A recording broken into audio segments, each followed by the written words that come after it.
Mr. Chairman, Ranking Member Jordan, I deeply appreciate the opportunity to speak on this critical issue.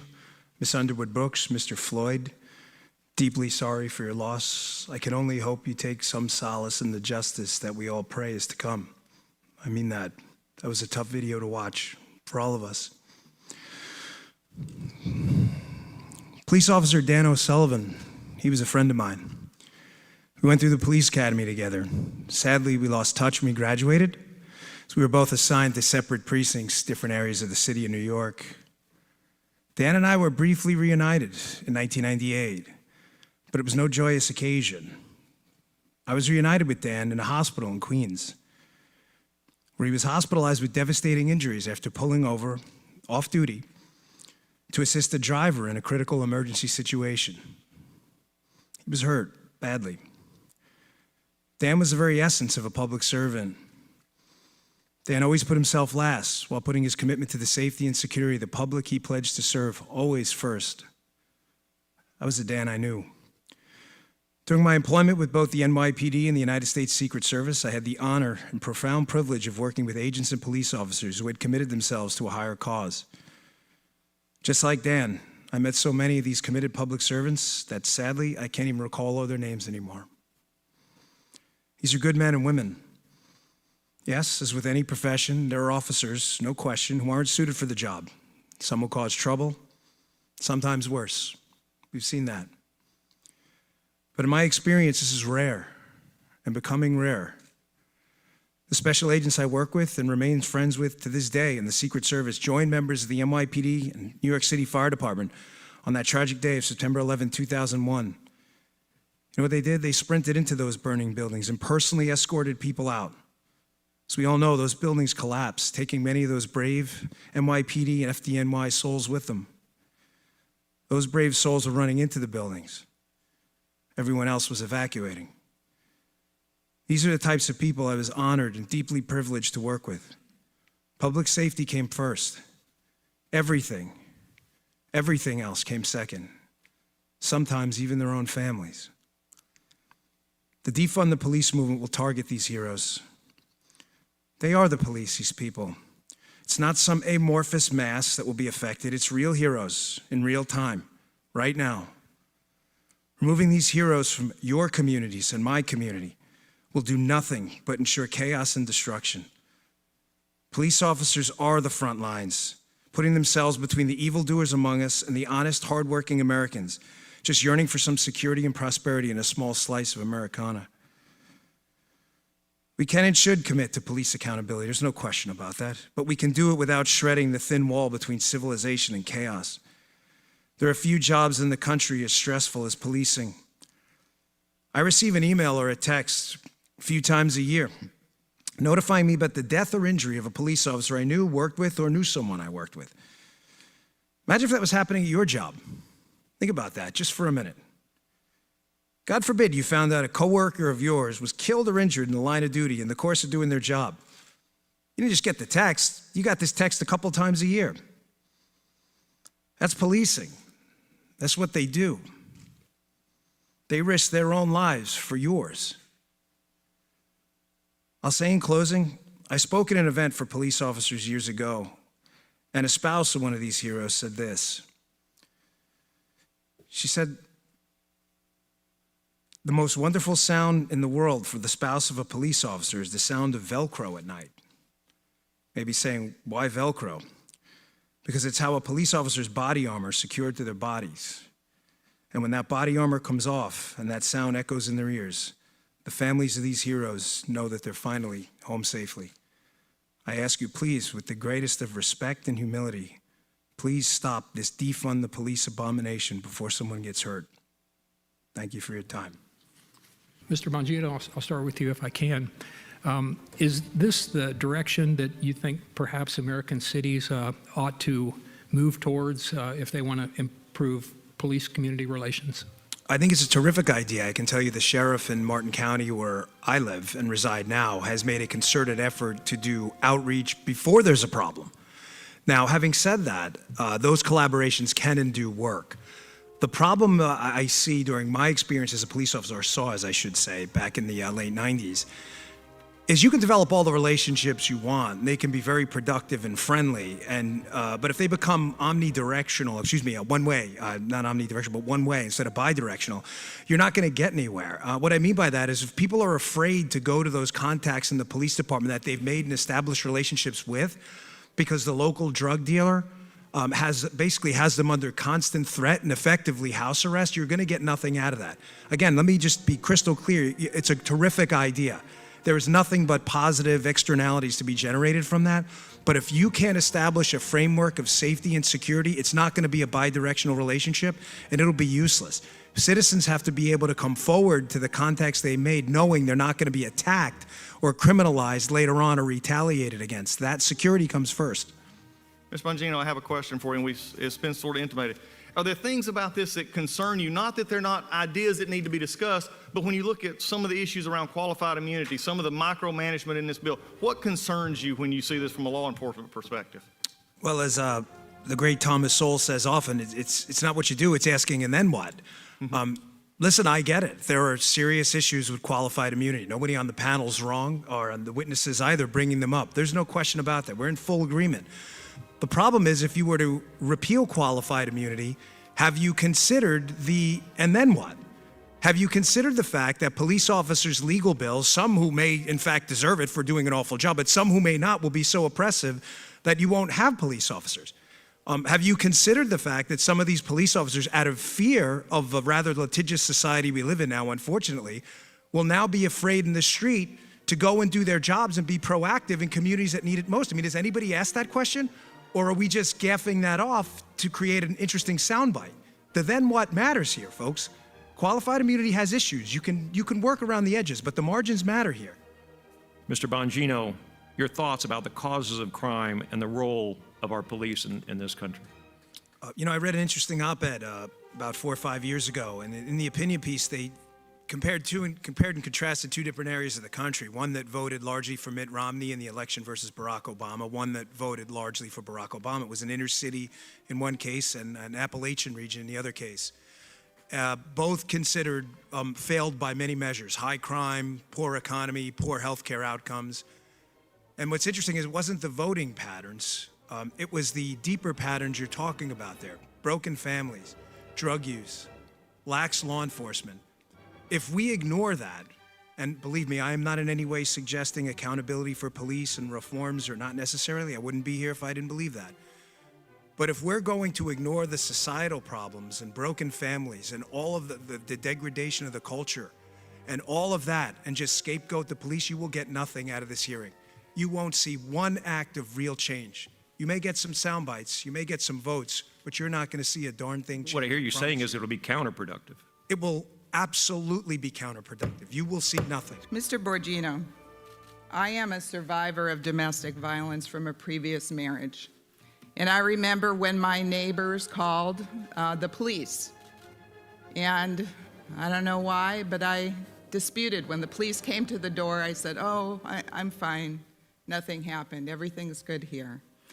If we disband, dismantle, defund, reduce funding in the police, what's going to happen to the woman that calls out who's a victim of domestic violence? What's going to happen to response time?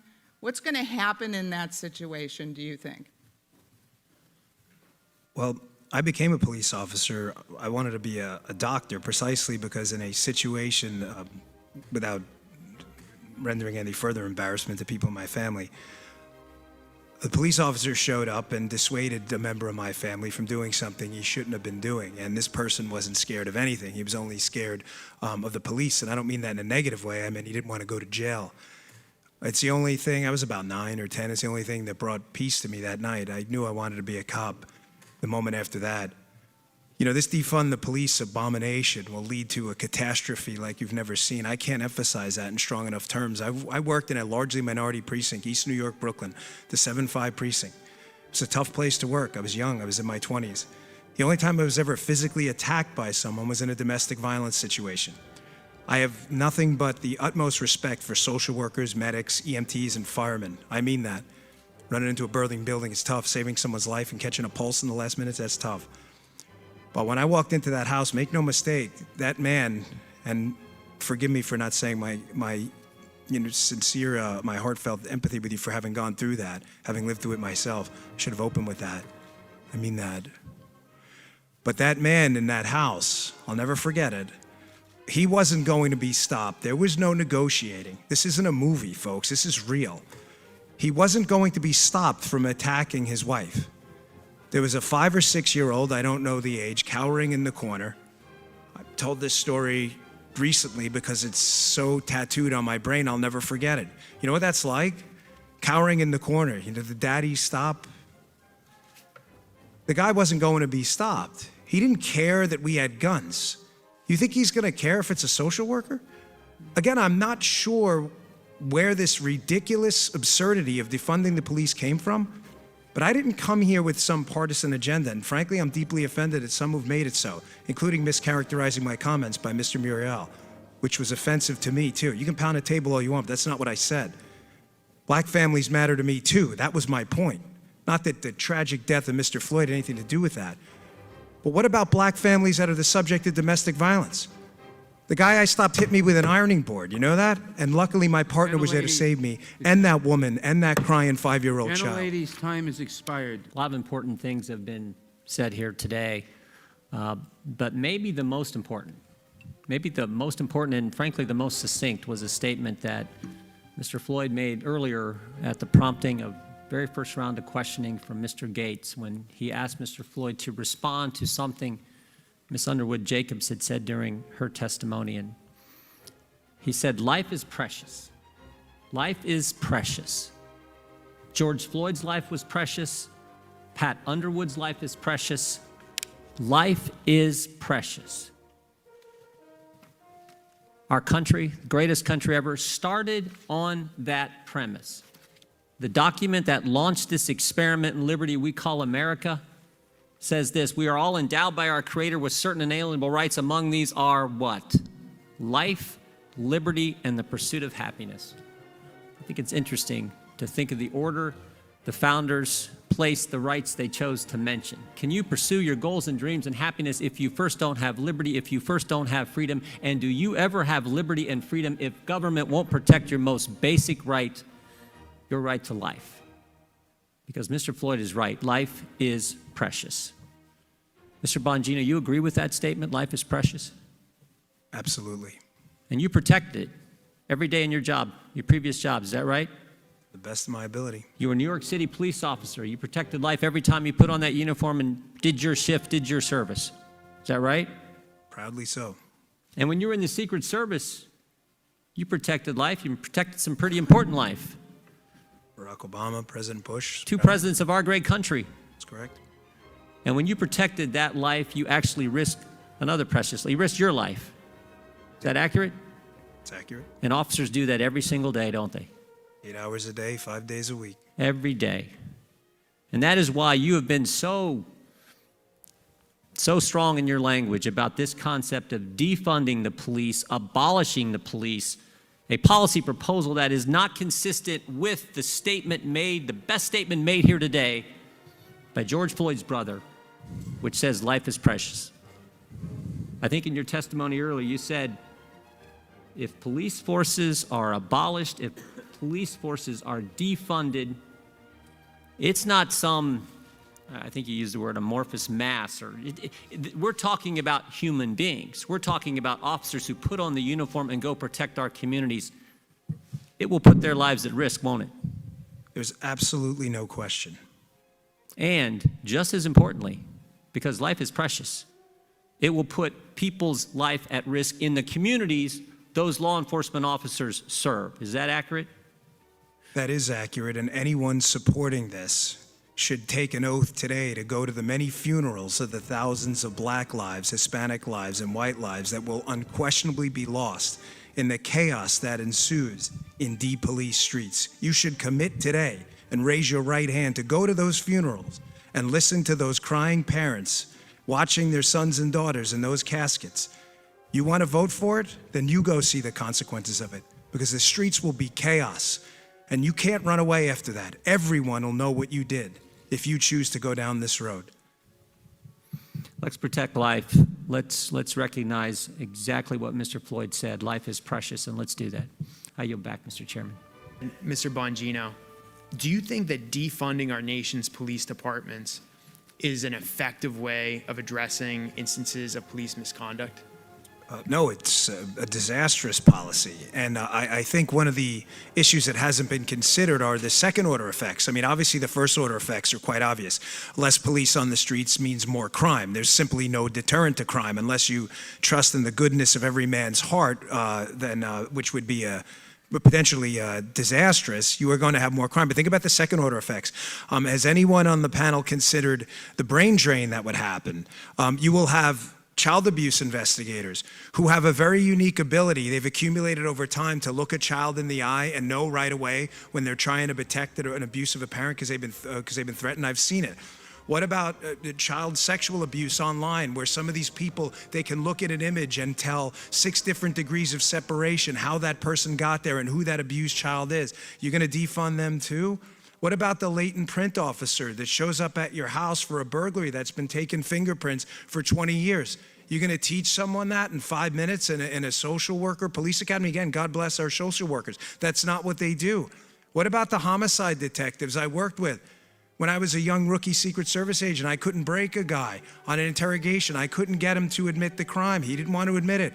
We had a guy walk in, he walked in, knew how to interview. Within 5 minutes, we had a full confession, admitted to everything, because he'd done it before. And he knew exactly the back and forth of interview and interrogation. These are skills that are going to be missing from our streets. You don't understand the catastrophe that would follow. And I can't emphasize in strong enough terms the disaster this would be if anyone follows through on it.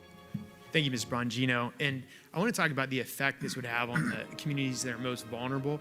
For example, affluent communities, Yeah. if the police forces were dismantled and defunded, those affluent communities would just hire private police firms. That's in right. fact, there's anecdotal evidence that's already happened in some places. But could you talk about the effect, the sad irony we would see if this happened and what it would have on the most vulnerable communities? Yeah, think about it. With the 7-5 precinct in East New York, Brooklyn, where I worked, a couple of years before I got there, they had more homicides in that one precinct in New York City than the entire city of Baltimore had a few years ago. By the time I got there in the 90s, they had cut that down to such a point that the entire crime rate in New York City was almost equivalent to that of Baltimore City, a city multiple times the size. This will save real lives if we increase our police, not decrease our police budgets. That's insane.